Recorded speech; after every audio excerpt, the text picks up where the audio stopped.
Hi everyone. So if you see my last video, you would have known that it's going to be very, very hard for like Trump to get the same amount of electoral votes that he did in 2016, um, because just with the directions the states are trending, and assuming the trends will continue exactly as they did in 20 from 2016 to 2020. Um, so like Trump had 306 electoral votes in 2016, so he won these states. Yeah, this was a map in 2016. They had different amounts of electoral votes, but yeah, but you've also would have known, since Nevada is actually trending red heavier than um, any of these. Actually, Nevada would go before Arizona and Georgia and Michigan.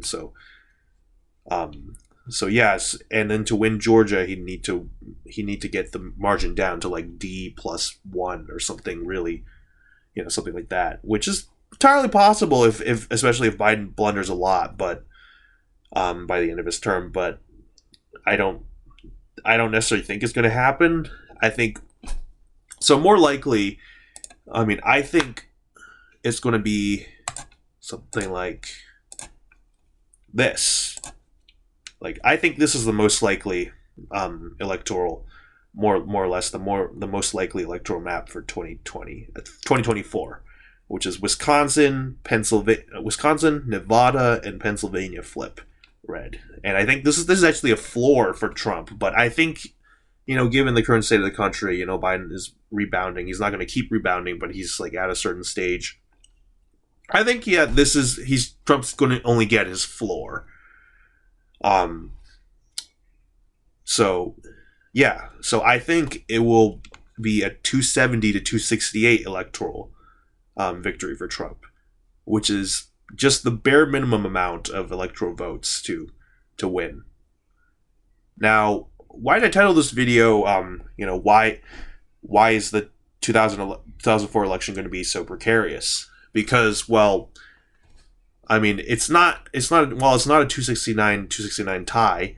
It's like it very easily could be because of the whole faithless electors thing. Because I mean, like if right, because like in the current age, like faithless electors are just over the top. 2016 we had like what, like 10 or like 12 or 13. There were a lot of faithless electors in 2016. So like, what's to say it couldn't happen again in 2020, 2024? And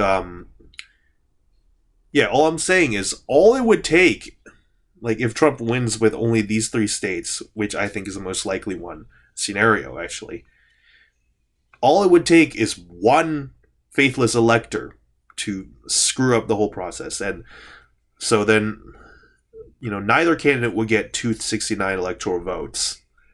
And then so what would happen is we would get not an electoral college tie, but, the election would go to the House of Representatives.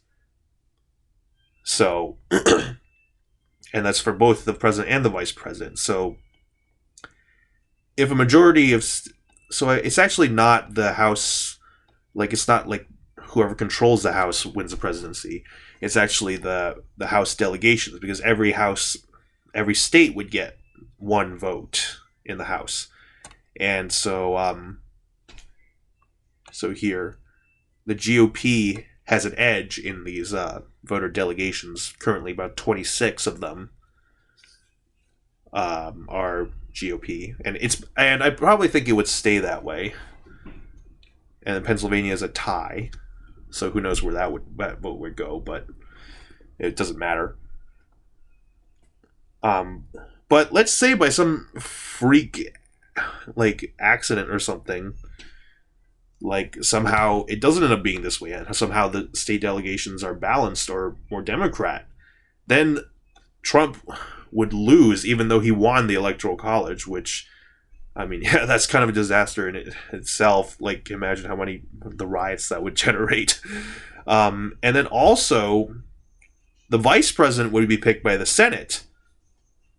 So like this. What if the Democrats win the Senate, keep the Senate?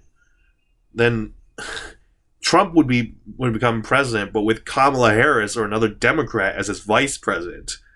So yeah, imagine how bad that would be, how bad that would look. It's like I can't imagine a better way to piss off both sides and just make the whole country mad. Just the Trump people wouldn't be happy.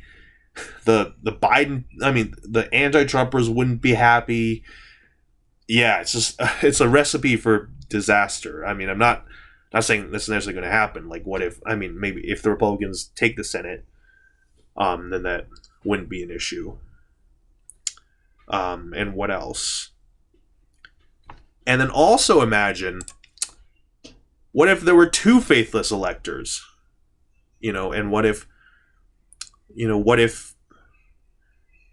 instead of like voting for some random, these two faithless electors switched their votes to Joe Biden?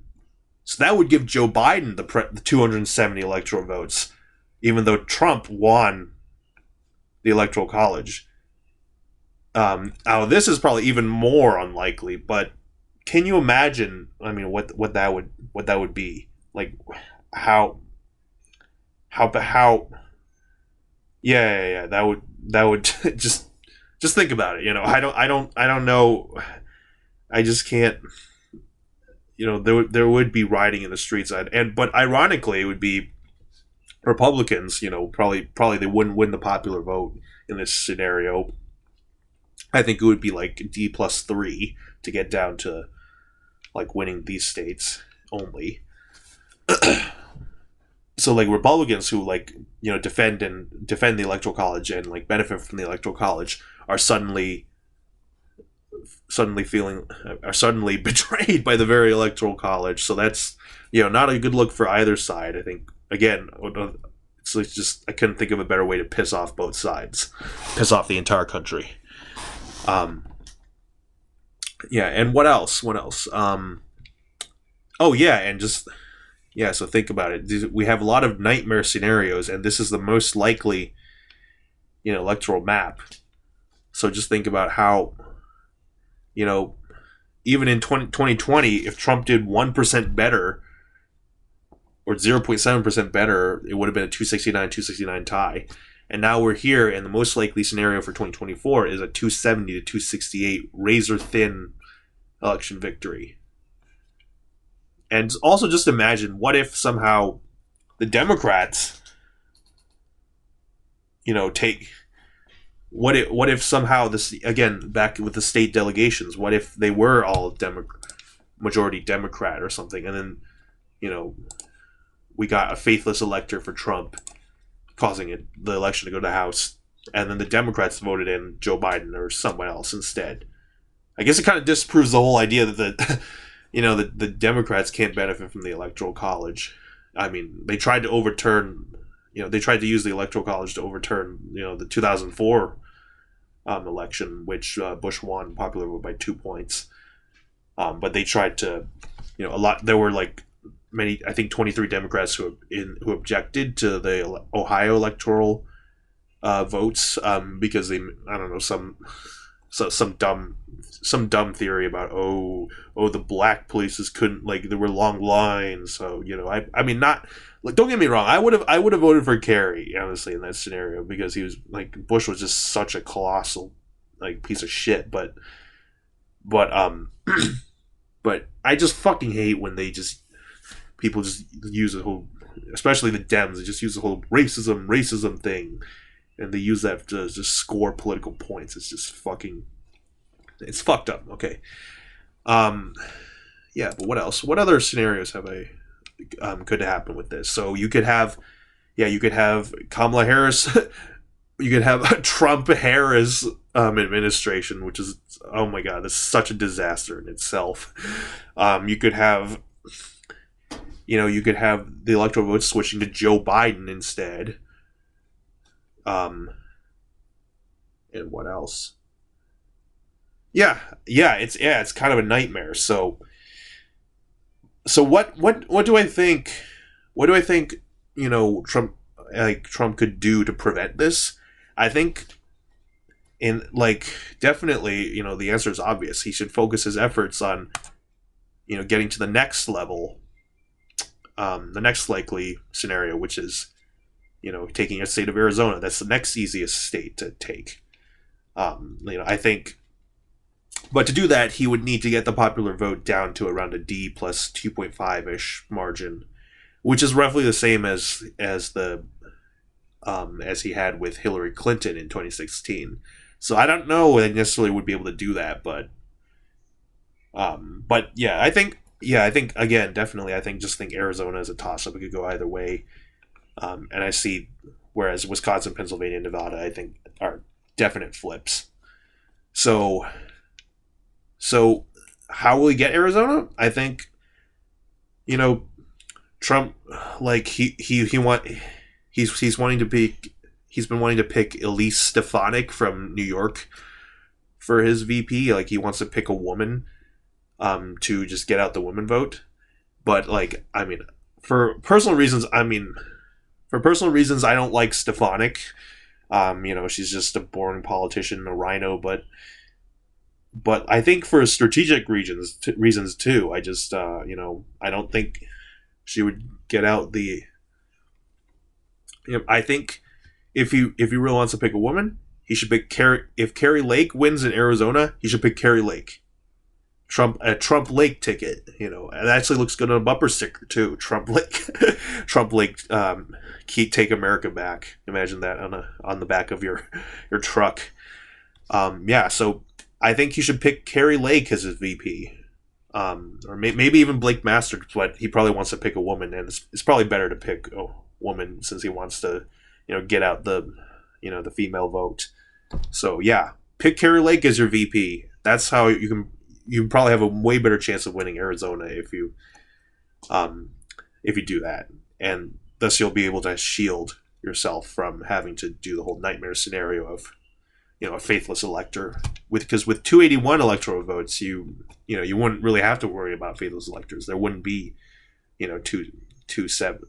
We would need like 12 of them, which has never happened. I mean, and in all honesty, like Bush in 2000, like he won with 271 electoral votes, and he didn't get any faithless electors. But again, back then, their faithless electors weren't that common as they are in the current age, and also like 2 electoral votes versus, 1 electoral vote. That's actually, it may not seem like much, but it's actually an order of magnitude harder. Yeah. So all I'm saying is, if you're ever watching my videos, to Mr. Trump, if you ever, pick Carrie Lake as your running mate. And just focus all your efforts on winning this. Not focus all your efforts, but Pennsylvania still is the most important one. I mean, it's probably just going to be the deciding state in the election. Nevada, slightly less important, but also pretty. Focus a little less efforts there, but definitely focus a significant amount there. Wisconsin, probably the least. It's a definite flip. Whoa, what's going on with my screen recorder? It's kind of weird. And then focus on Arizona, as that little cushion you need. And probably for Michigan and Georgia, just give up. Like, don't bother. Don't waste your resources there. Or at least just don't waste your resources in Georgia. Michigan maybe has some chance. And as for Biden, give up on Wisconsin. Just don't waste your resources there. Focus on Arizona, a little bit in Georgia, a little bit more in Michigan, and then Pennsylvania. Don't waste your resources in Wisconsin. Don't waste them in Nevada either. So, yeah. I hope you enjoyed this video about I mean, hopefully, I guess this won't happen, although it would be pretty damn interesting if it did. If it were, this such a razor thin margin. But yeah, I guess helps you realize what's at stake in yeah, I guess Arizona voters particularly don't know what's at stake. Um, yeah, I guess. I mean, maybe that's a message to vote for Trump in Arizona. Maybe that's a message to vote for Biden in Arizona. I don't know. Take it however you wish. Yeah. So if you like this video, uh, like, comment, and subscribe, and I'll see you later.